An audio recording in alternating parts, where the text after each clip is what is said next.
Halo guys, saya Rizka Maritul Mentobing dari Prodi Ilmu Hukum dengan NIM 25111764129 akan melanjutkan membahas resum dari mata kuliah Ilmu Negara pertemuan yang ketiga.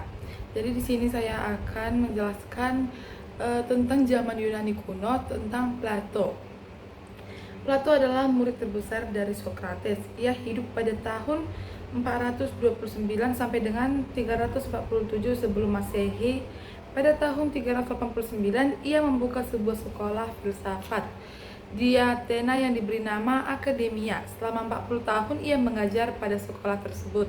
Dan selama itu pula ia banyak menulis buku. Maka berlainan dengan gurunya yaitu Socrates, Plato banyak meninggalkan buku-buku karangannya. Buku-bukunya kebanyakan ditulis dalam bentuk tanya jawab, dan dalam percakapan itu gurunya Socrates selalu mendapatkan tempat yang istimewa. Dengan cara demikian, Socrates meskipun tidak meninggalkan tulisan-tulisan apapun, namanya dapat diabadikan dalam sejarah pemikiran tentang negara dan hukum. Buku-buku Plato yang terpenting di dalam sejarah pemikiran tentang negara dan hukum adalah Politeia atau Negara. Buku ini memuat ajaran-ajaran Plato tentang negara dan hukum. Buku ini kemudian dilanjutkan dalam bukunya yang lain yang diberi nama Politikos atau ahli negara. Dari dalam bukunya yang lain yang diberi nama Nomoi atau undang-undang. Ajaran-ajaran Plato tentang negara dan hukum dalam buku-bukunya tadi banyak dipengaruhi alam pikiran Plato dalam lapangan filsafat. Bahkan sesungguhnya alam pikiran inilah yang melahirkan buku-bukunya tersebut. Maka sebelum membicarakan pokok-pokok ajaran Plato tentang negara dan hukum dalam buku-bukunya tersebut, baiklah kiranya dibicarakan terlebih dahulu secara singkat alam pikiran Plato dalam lapangan filsafat tersebut. Plato adalah pencipta daripada ajaran alam atau cita, iden lir, dan oleh karena itu kemudian aliran filsafatnya disebut idealisme. Menurut ajaran Plato, maka hakikat kebenaran itu terdapat di dalam idea manusia. Segala sesuatu yang ada di luar diri manusia itu sebetulnya hanyalah merupakan bayangan saja daripada apa yang telah ada di dalam dunia ide manusia. Bentuk daripada benda-benda yang ada di luar diri manusia adalah tidak sama. Misalnya kuda, itu adalah hitam. Ada yang putih, ada yang besar, ada yang kecil, dan sebagainya. Tetapi meskipun demikian, kita telah mengetahui bahwa benda-benda atau kuda tersebut adalah sejenis. Sebabnya ialah karena bentuk yang murni dari benda baru. Benda itu sebenarnya bukanlah benda yang sama sekali baru, karena benda itu hanyalah sekedar mengingatkan kembali pada bentuknya yang murni, yang sudah ada terlebih dahulu di dalam dunia idea. Atau oleh karena jiwa manusia itu telah berada lebih dahulu di dalam dunia idea.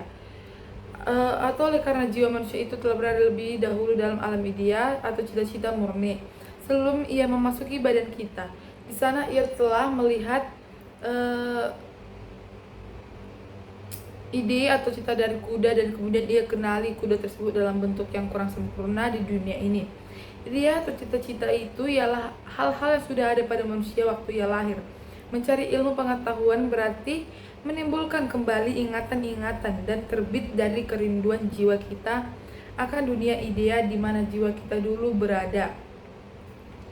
Dengan ajarannya inilah Plato menjadi ahli pemikir yang pertama yang menerima paham adanya alam tanpa benda, alam serba cita, dan pikirannya atau ajarannya yang demikian itu timbul karena pengaruh pergaulannya dengan kaum sofis. Dengan demikian, ia lalu beranggapan bahwa segala pengetahuan yang diperolehnya hanya dengan melalui panca indera itu sifatnya adalah sangat relatif, karena pengetahuan yang sempurna itu hanya dapat dilahirkan dari alam rohaniah. Ajaran Plato seperti tersebut di atas nanti akan banyak pengaruhnya di alam ajarannya tentang negara dan hukum. Misalnya di dalam ajarannya tentang tujuan negara, Plato mengatakan bahwa tujuan negara yang sebenarnya adalah untuk mengetahui atau mencapai atau mengenal idea yang sesungguhnya. Sedang yang dapat mengetahui atau mencapai ide yang sesungguhnya itu hanyalah ahli-ahli filsafat saja. Maka dari itu, pimpinan negara atau pemerintahan negara sebaiknya harus dipegang oleh ahli-ahli filsafat saja. Hal ini nanti akan dibuktikan secara dialektis oleh Plato di dalam ajarannya tentang bentuk-bentuk negara. Sekarang bagaimanakah ajaran Plato mengenai asal mula terbentuknya negara? Ajarannya adalah sangat sederhana. Menurut Plato, negara itu timbul atau ada karena adanya kebutuhan dan keinginan manusia yang beraneka macam, yang menyebabkan mereka harus bekerja sama untuk memenuhi kebutuhan mereka. Karena masing-masing orang itu secara sendiri-sendiri tidak mampu memenuhi kebutuhannya. Karena itu tuh tidak sesuai dengan kecakapan mereka masing-masing. Tiap-tiap orang itu mempunyai tugas sendiri-sendiri dan bekerja sama untuk memenuhi kepentingan mereka bersama. Kesatuan mereka inilah yang kemudian disebut masyarakat atau negara. Tentang hakikat negara, mengenai hal ini Plato mengatakan bahwa luas negara itu harus diukur atau disesuaikan dengan dapat atau tidaknya, mampu atau tidaknya negara memelihara kesatuan di dalam negara itu.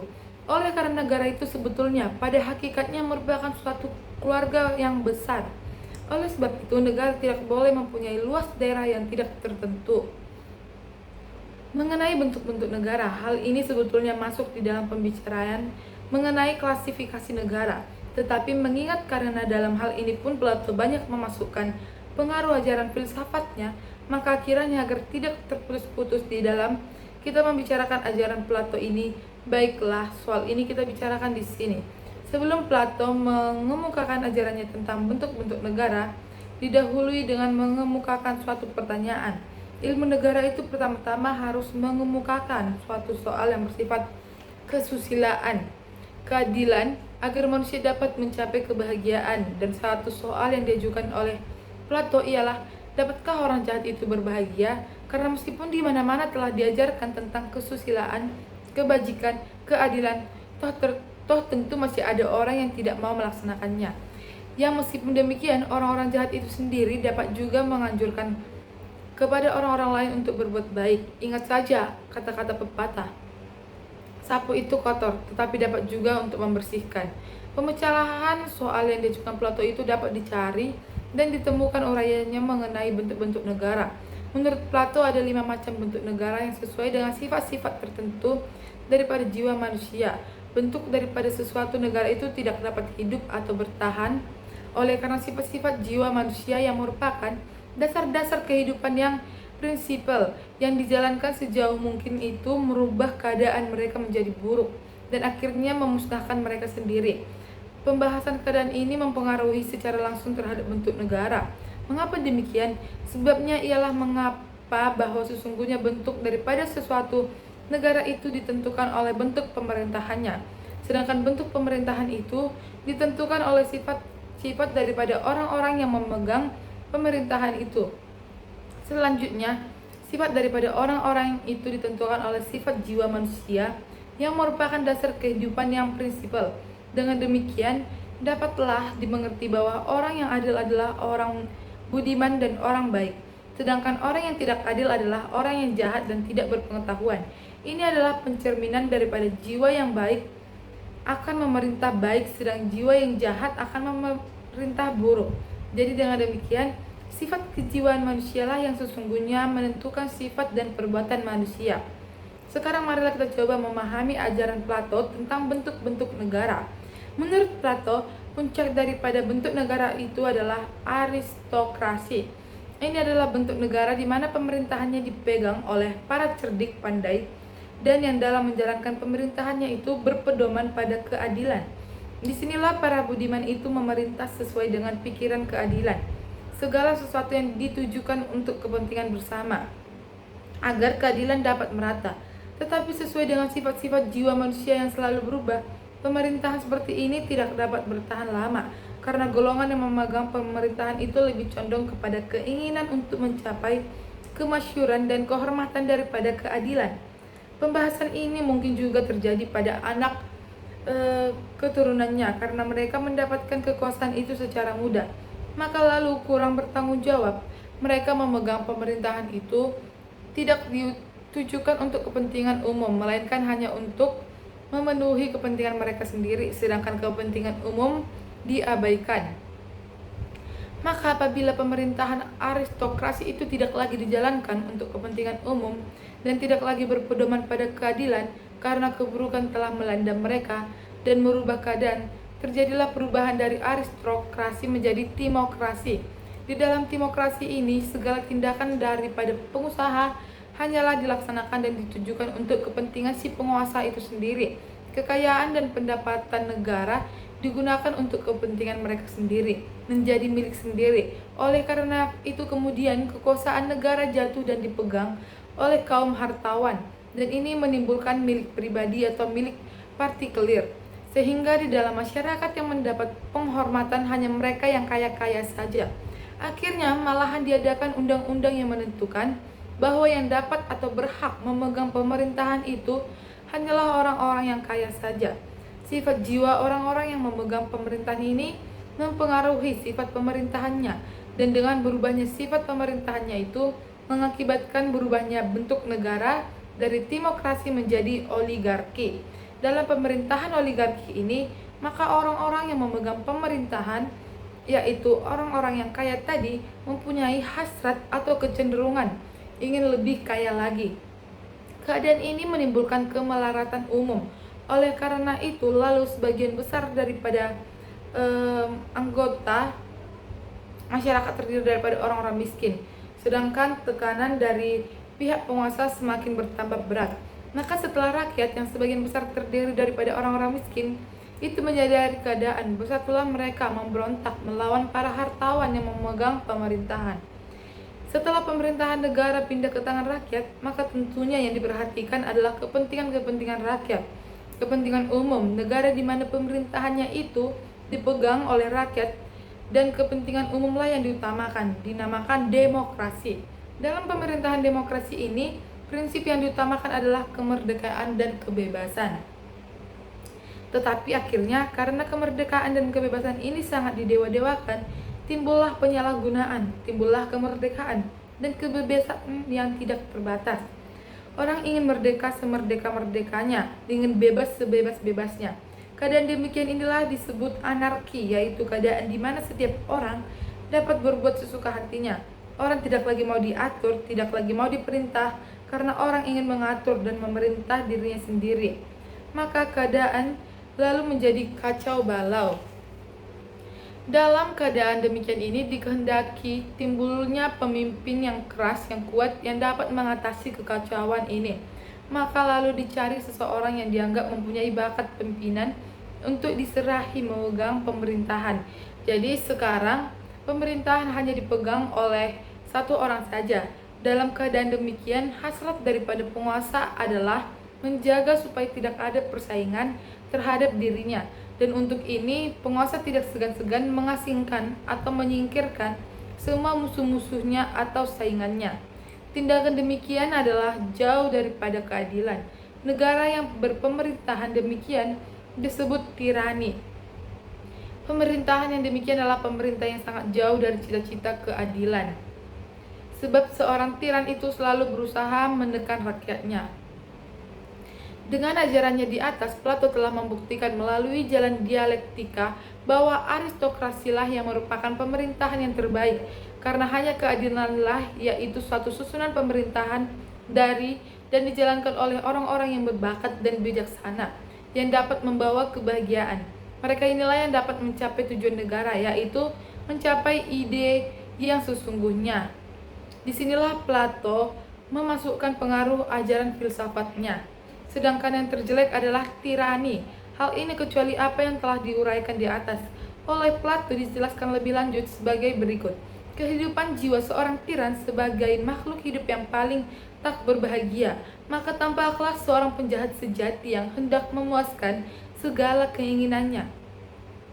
Meskipun seorang tiran berada di puncak kekuasaannya, ia menjadi mangsa dari semua nafsunya. Karena itu sesungguhnya ia lebih sengsara daripada rakyatnya sendiri yang diperintahnya. Ia menyerupai negara yang diperintahnya itu. Tiada keadaan dapat dipikirkan yang lebih menyedihkan daripada keadaan seorang tiran. Sebab ia senantiasa berhadapan dengan keinginan-keinginannya yang makin lama makin bertambah besar. Oleh karena itu ia menciptakan keadaan yang sebaliknya daripada apa yang diinginkannya. Karena tingkah lakunya itu ia tidak dapat mempercayai orang-orang lain. Bahkan terhadap dirinya sendiri, Ia hidup dalam keadaan tak berdaya, selalu digoda oleh ketakutan. Dapatkah ia mempercayai orang-orang yang menjaganya? Sebab barang siapa yang tidak menyegani orang lain, takut tidak akan disegani oleh orang lain pula, dan takut akan dihancurkan oleh dalil-dalilnya sendiri. Sewaktu ia makan dan minum, ia takut akan diracuni orang. Sewaktu ia beristirahat dan tidur, ia takut akan disergap dan dibunuh oleh orang lain. Ia tidak dapat bergerak dengan leluasa. Bukanlah orang yang demikian itu menjadi contoh yang terbaik betapa orang yang mengejar kejahatan itu tidak berbahagia, melainkan menjadi orang yang sangat merana hatinya? Demikianlah Plato menggambarkan seorang tiran yang tidak satupun dari perasaan hatinya itu disembunyikannya. Dan ini kiranya dimaksudkan untuk menjelaskan jalan dialektanya yang menunjukkan bahwa tiranilah yang merupakan negara terjelek, sedangkan yang terbaik adalah aristokrasi. Plato juga mengadakan penggolongan orang-orang yang ada di dalam negara itu. Ada 3 golongan. Ini berhubungan dengan pendapatnya mengenai asal mula negara, yaitu bahwa negara terjadi karena adanya kebutuhan dan keinginan manusia yang beraneka macam, yang tidak mungkin dipenuhi tanpa orang itu mengadakan kerjasama. Dari sini lalu ditarik persamaannya antara sifat-sifat negara dengan sifat-sifat manusia yang menghasilkan 3 macam sifat, yaitu sifat kepandaian, sifat keberanian, dan sifat akan adanya kebutuhan yang beraneka macam.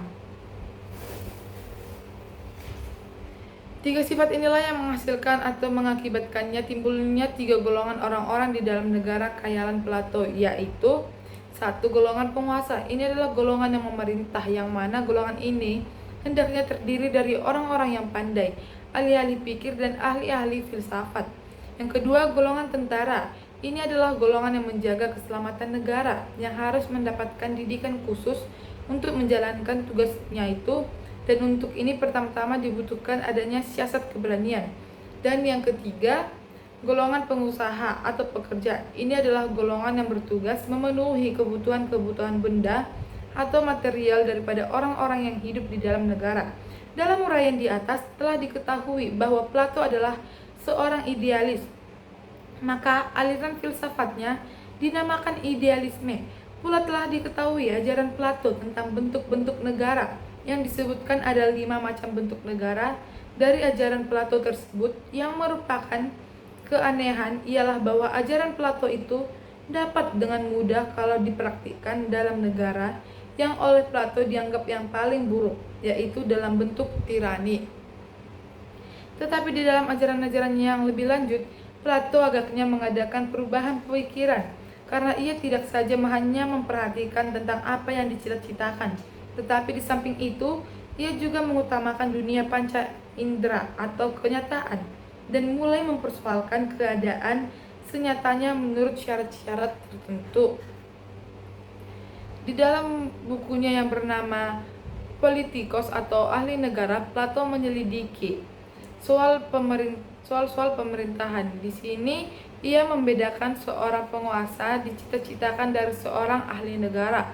Seorang ahli negara yang baik, yang sejati, harus berpendirian sesuai dengan politika dan harus selalu berusaha ke arah kebajikan.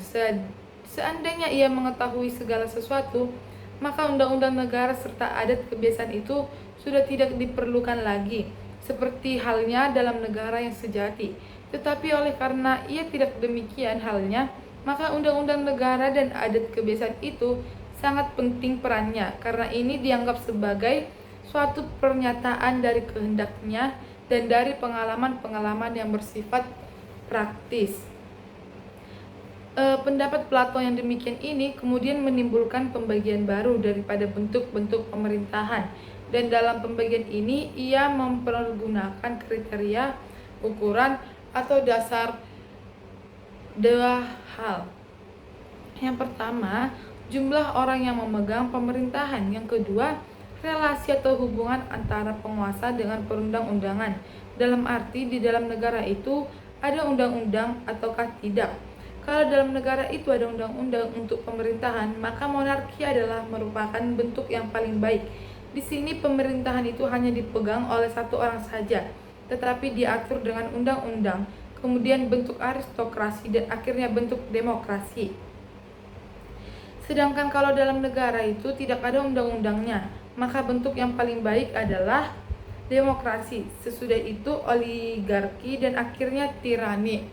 Yang terakhir ini adalah merupakan bentuk yang terburuk, karena tirani merupakan pemerintahan yang sewenang-wenang, yang murni, sedangkan demokrasi yang terikat oleh perundang-undangan itu menurut Plato adalah lemah dan tidak dapat dilaksanakan dengan baik, karena tidak mempunyai kekuasaan untuk mempertahankan undang-undang.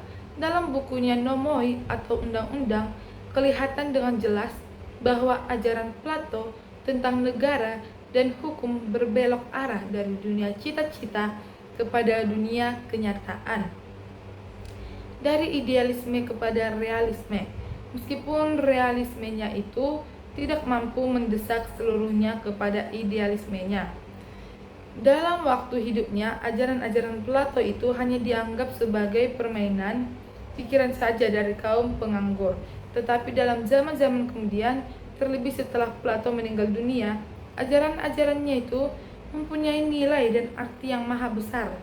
Sepertinya nanti pada abad-abad pertengahan, ajaran-ajarannya itu dapat mengangkat manusia ke tingkat penghidupan yang lebih tinggi. Selain itu, memang banyak persamaannya antara negara yang dicita-citakan Plato dengan negara dari Gereja Katolik dalam abad-abad pertengahan.